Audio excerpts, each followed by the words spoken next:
If there is one feature that immediately separates a Python beginner from a professional, it is the mastery of comprehensions and generators. These aren't just syntactic sugar. They are the key to writing code that is concise, readable, and, most importantly, memory efficient. But there is a trap. Misusing them can lead to hard-to-read code and silent memory leaks. Today, we are going from the basics of idiomatic one-liners all the way to the black magic of coroutines and generator pipelines.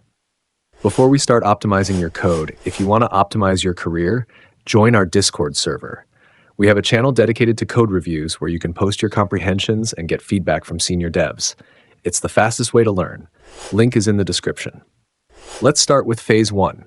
Foundations. The standard list comprehension syntax follows a specific grammar, expression for item in iterable. It creates a new list by applying an expression to each item in an existing iterable. But the real power comes when we add conditional filtering. By placing an if statement at the end, we filter items before the expression runs. Now, swap those square brackets for parentheses. You haven't just changed the shape, you've changed the underlying object type. This is a generator expression. A list comprehension builds the entire list in memory immediately. This is eager evaluation. A generator expression is lazy. It yields one item at a time and waits for you to ask for the next one. Let's look at code. You aren't limited to lists. You can use curly braces to create set comprehensions, which automatically remove duplicates, or dictionary comprehensions using the key value syntax.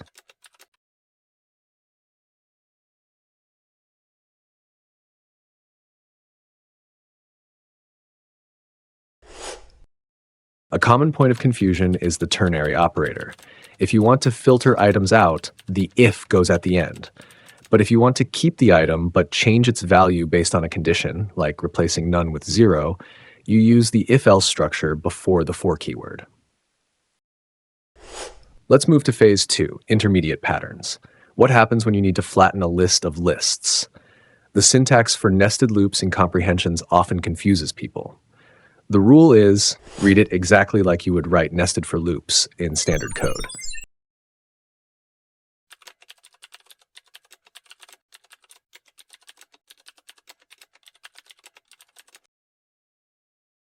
For row and matrix comes first, followed by for item in row. The visual order matches the logical nesting order. We've covered the basics in flattening, but not the real power yet. Generator pipelines for huge data, the walrus operator for performance boosts, and coroutines that let you send data back into a running generator. If you're ready for the full advanced masterclass on this topic, including a real-world log processing project, the complete video link is in the description below. I've uploaded the code for the log analyzer pipeline and a cheat sheet of these advanced patterns to the GitHub repo linked below. There is also an auto-grading quiz on our Discord to test if you really understand yield from VS Yield. To summarize, use comprehensions for simple transformations, generators for large data streams, and coroutines for stateful pipelines. If you enjoyed this Python masterclass, don't forget to like this video, subscribe to the channel, and comment below what you want to learn next. Our next lesson is Object-Oriented Programming, Classes and Objects.